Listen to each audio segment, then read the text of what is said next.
So this is my 25-year-old Nokia 5210. It's obviously the dumbest of dumb phones, and I'm using it to replace my smartphone in the house and away from home. And it's been an absolutely fascinating experiment, and there's lots to unpick here. Basically, it isn't just the phone. I'm not just rejecting everything and going through that hardship. I'm solving the barriers that people come up against when they try and replace their smartphone with the dumb phone.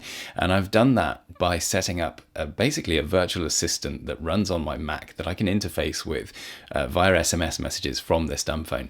And it obviously can do all kinds of very exciting stuff. And I've also come up with a kind of way of dealing with the WhatsApp problem. Obviously, normally when you take your SIM card out of your smartphone, put it in a dumb phone, you'll lose access to your WhatsApp account. It will disconnect itself without having that SIM card associated with the device that it's running on. So I've kind of come up with an interesting workflow around solving that as well. Now there's basically loads to unpick in this video. So I've got little notes that I'm going to reference to make sure I stay on track, and obviously include all of the things that I want to talk about. So if you're new here, I'm Ben Valak, and I'm a software developer, and I use this YouTube channel to kind of apply my developer mindset to all areas of day-to-day life, working out the most interesting, best way of doing things, and coming up with interesting workflows and exploring those, and lots of experimentation and iteration on these kind of sometimes a little bit crazy ideas. So this channel is kind of only really possible now thanks to my members. I absolutely really appreciate your membership. If you haven't considered becoming a member on this channel, you can obviously do that to support what I do here, and that's much appreciated because I'm no longer working with sponsors. Nothing in this video is sponsored, so the memberships are super appreciated more than ever. So basically, what is digital minimalism? And why are people moving away from smartphones? This is a big deal. Lots of people are doing this and have been over the last couple of years. So Cal Newport wrote this incredible book called Digital Minimalism, and it really articulates very well the problem that we're facing on a societal level here with smartphones.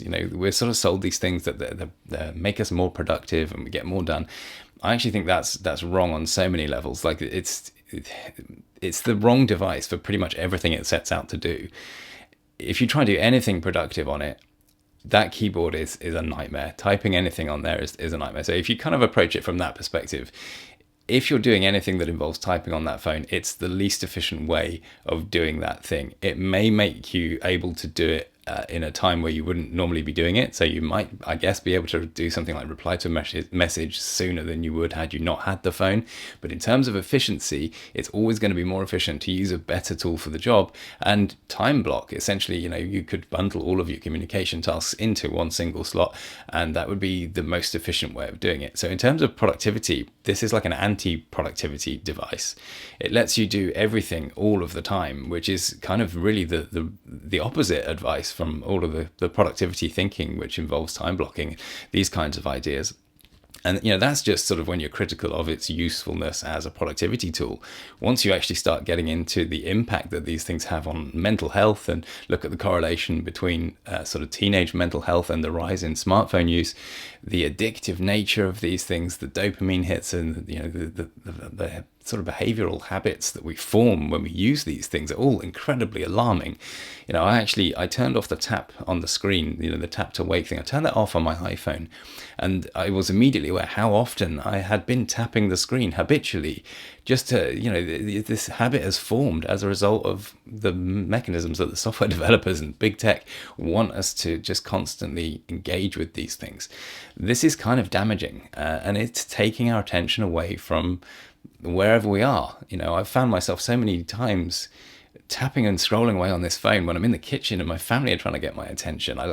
This isn't what I want from my life. It's certainly not what they want me to be doing. And so I think if we're really critical about this, lots of people are realizing this is what's going on, and they realize they're kind of addicted to using these things and they want to break free from it.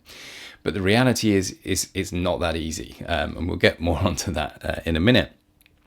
But I think one of the most interesting things to look at as a real alarming signal that this is a massive problem on a societal level is just how many people are using these things while they're driving. You're driving along, and if you've got polarizing sunglasses on, you can see through the windscreens. You can see it's about 1 in 10 cars, it seems like sometimes, that people are just looking down, and you can see them go straight past you. They're not looking where they're going. it doesn't take anyone who thinks about things can see that this is extremely dangerous and a massive signal that our use of smartphones is a real issue. So basically, the community that has embraced this idea, the digital minimalism and the Dumbphone community, there is a Reddit group. They basically spend most of their kind of conversation trying to find the perfect Dumbphone. There's this ongoing dialogue about what makes the perfect Dumbphone, because when you try and do this, when you try and switch from a smartphone to a Dumbphone, you sort of realize there's these major barriers, things like WhatsApp. What happens to WhatsApp? Do you have to tell everyone you're moving off these platforms? Most people consider that a line in the sand. It's too hard, and it's too much sort of social pressure to entertain the idea of actually coming off these platforms. So things like WhatsApp, things like directions and Google Maps, so they build this idea up in their mind of the perfect Dumbphone must have WhatsApp and it must have Google Maps. And of course, that's where things like the Light phone are coming into play. They have the directions.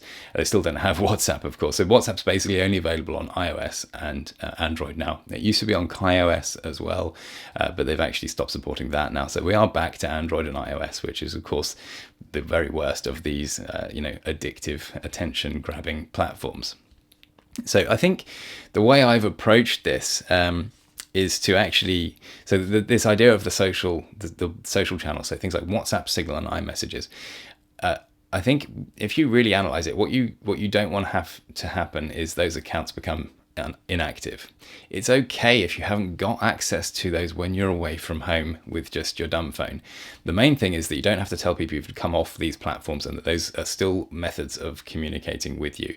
It may be that that's not a real-time thing when you're away from home, and I think that's okay. And it's almost actually the point, like we want to distance ourselves from this constant barrage of notifications, and a lot of the communication that happens on these platforms is purely social. It's not a kind of urgent situation. So if you're away from home and you're doing something else, then it's not really the right time for that kind of social communication anyway. So I don't think it's actually a problem that we won't have these services with us when we're away from home. I think that's the first thing that makes all of this possible, is getting your head around that.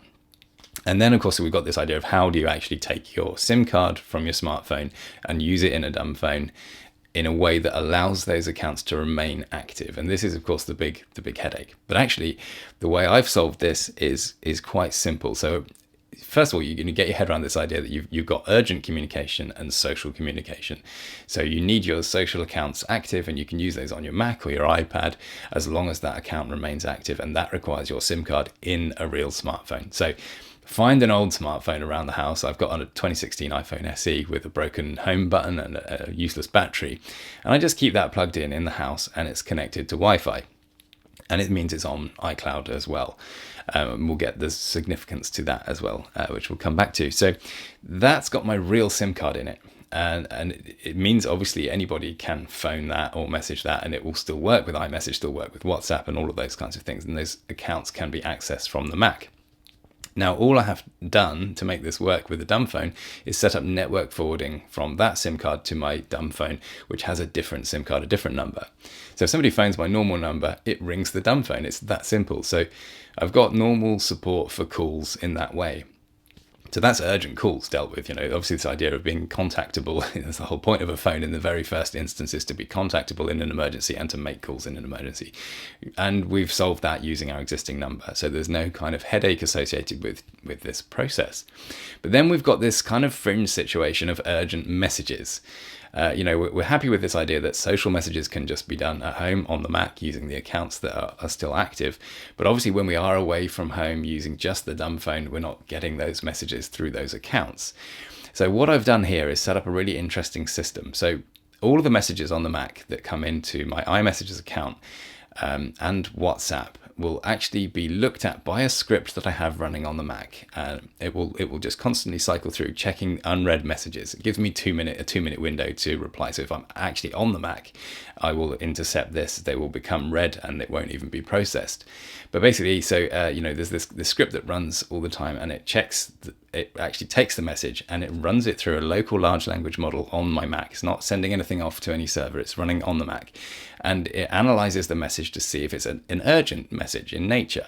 If it is urgent, what it will then do is send an iMessage back to the sender, reminding them that I've got an urgent Dumbphone number. So it's saying that I'm not near my normal devices, and just to forward it as a message to my Dumbphone number.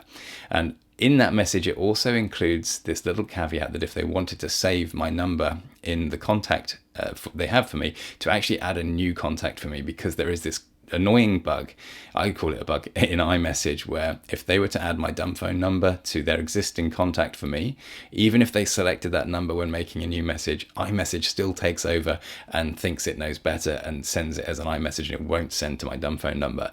It just doesn't work the way it should do. You should be able to elect to send an SMS to someone's number if that number isn't part of their iCloud iMessage account.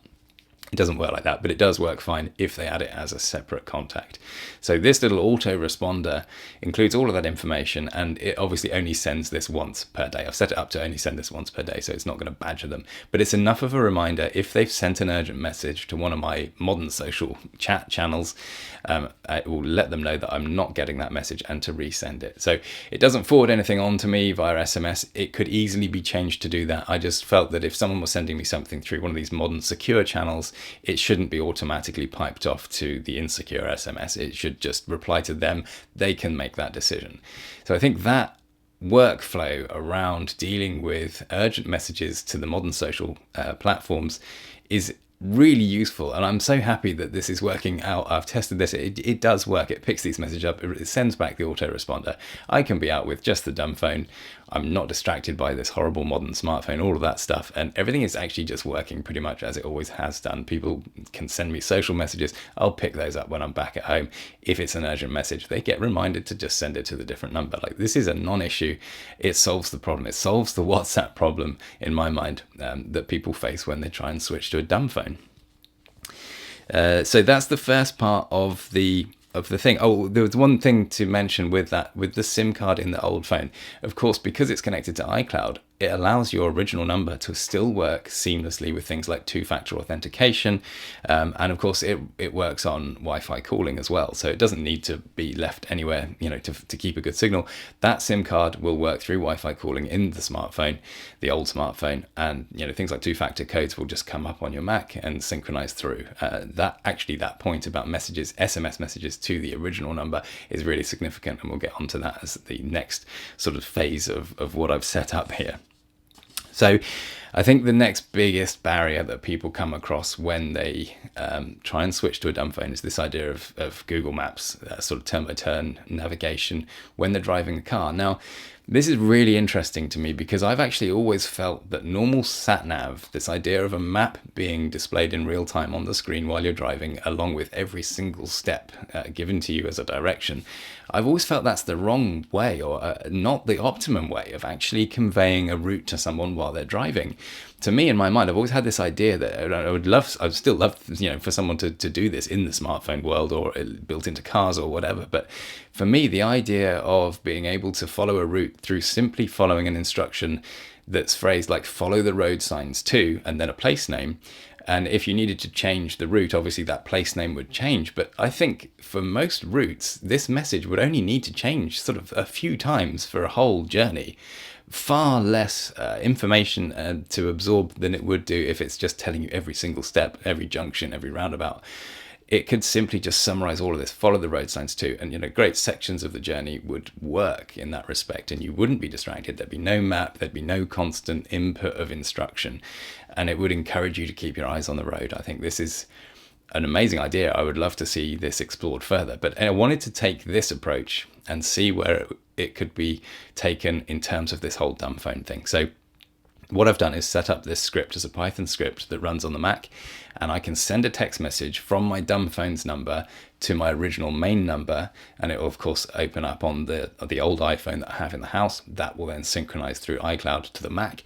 Then the script can pick it up, and anything from that Dumbphone's number to myself is treated as a kind of input prompt to this script. So because the script can do lots of things that we're going to get onto in a second, the first thing that needs to happen is the intent of my message needs to be identified. So I run this through ChatGPT. Now obviously I'm only asking sort of simple questions. It's not concerned that this is going off to ChatGPT. So ChatGPT then will analyze the command and extract the intention of that and pipe it to the right. Then the script takes over and pipes it to the right part and deals with the right thing. So if I'm asking for directions, it goes into the function where I have the Google Directions API hooked up. So it extracts the destination and the departure place, sends it into the Google Directions API, and of course then Google Directions gives me back the full step-by-step instructions. Now, what's interesting about these instructions is that they're not very relatable. They're very accurate and very precise on each single point, but they're not very relatable. They're very sort of over-specific. What I want to do is bring in this place name road sign data to those instructions. Now, really interestingly, the latest ChatGPT model, not the normal 4.0 that you can select when you're using the API, you have to tell it to use the 4.0 latest.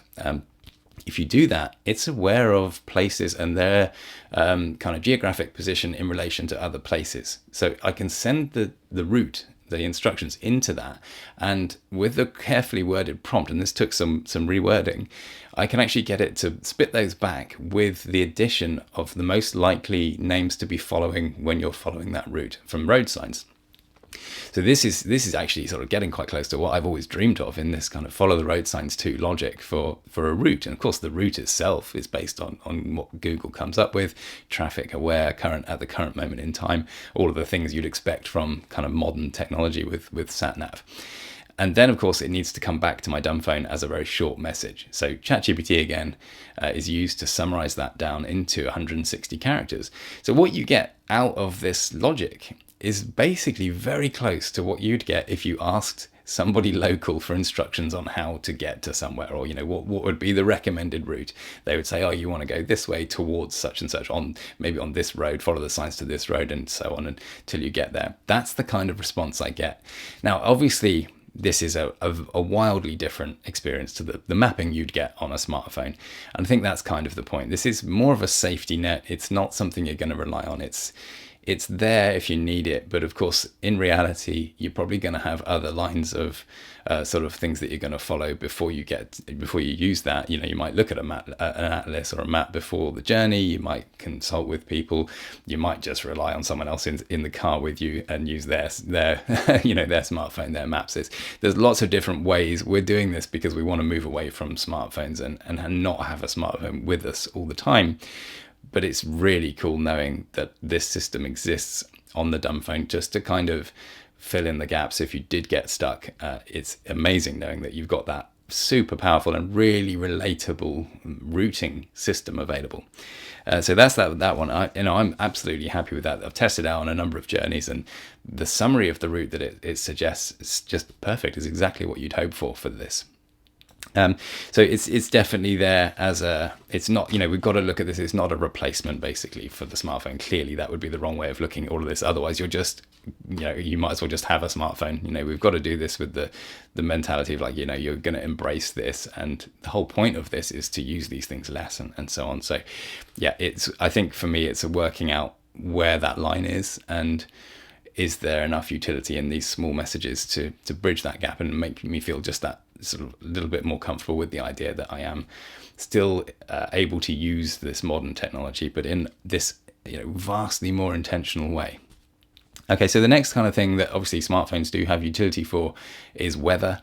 So I've set up my script to be able to give me weather summaries, and I use this Open Weather API for that. Again, great fun playing with that. So it can give you this 1 hour resolution rain probability thing. So if I don't specify a time in my request when I'm asking for a weather report, it'll assume I mean the next hour, and it returns this. It looks I send it all into ChatGPT to analyze, and it spits it back and says it's going to rain in 22 minutes and stop raining in 45 minutes. Like that kind of summary back to it in a text message on the Dumbphone. Amazing to have. It's just those kinds of things. I think if you didn't have a smartphone with you and you just is it going to rain, and you couldn't do it without the internet, you'd be kind of stuck. There is just no way of getting that data. But at least now I can ping off this message and I get this response back, and it just it's brilliant having this in a Dumbphone. Another one I've set up is opening times. I figured if you're going out into the town or whatever, you want to find out if a shop is open or closed, you can just send a message and ask my assistant, is such and such shop open, or what time does it close today? It'll do all that through the Google Places API, and it will summarize natural language and spit that back as that text message. So another kind of utility thing from smartphones that I've ticked the box for, basically. Now there's email. Now this one is really fun. So I can actually send a message and say, search my emails for, and then I can give an instruction as well. So I could say, a real life example.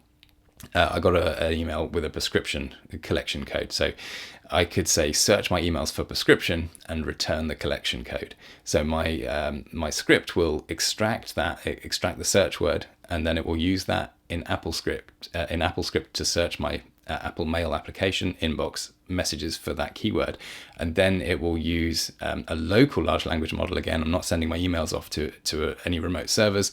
I'm just going to process this on my device, and it uses the second part of the message, so the prompt, to extract the collection code. So it will search my emails for the prescription email, and it will just send me back the code. So wherever that code is in all the HTML, it strips the HTML out. These emails are quite often full HTML, so it strips all that out.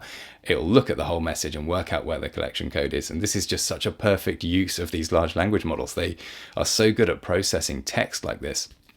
This is absolutely brilliant. And of course, the restriction of having the 160 characters kind of forces us to be using something that's capable of extracting the essence of what you wanted to do. It's not like, you just a normal email search, you're just left to look through the mails yourself. It's not like you have to do that, because we're taking things to this next level. We only need the piece of information we want, and this whole script will do this and send it back in the 160 characters. So things like eBay collection codes, again, another really useful case. You could go off and collect something you've bought on eBay, realize you haven't got your smartphone and you don't have the collection code, so you can't get it.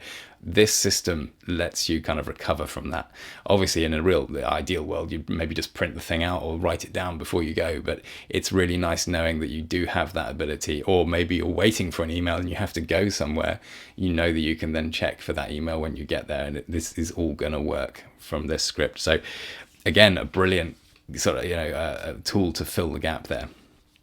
And of course, while we're at it, we might as well allow full web search and ChatGPT sort of question and answer format through these messages. So it will establish if I'm just asking a question that ChatGPT can answer. If it thinks it'd be better to perform as a web search, it will hand it over to the Google Search API, and then I'll get the summarized or natural language summary of the question back to me as the text message.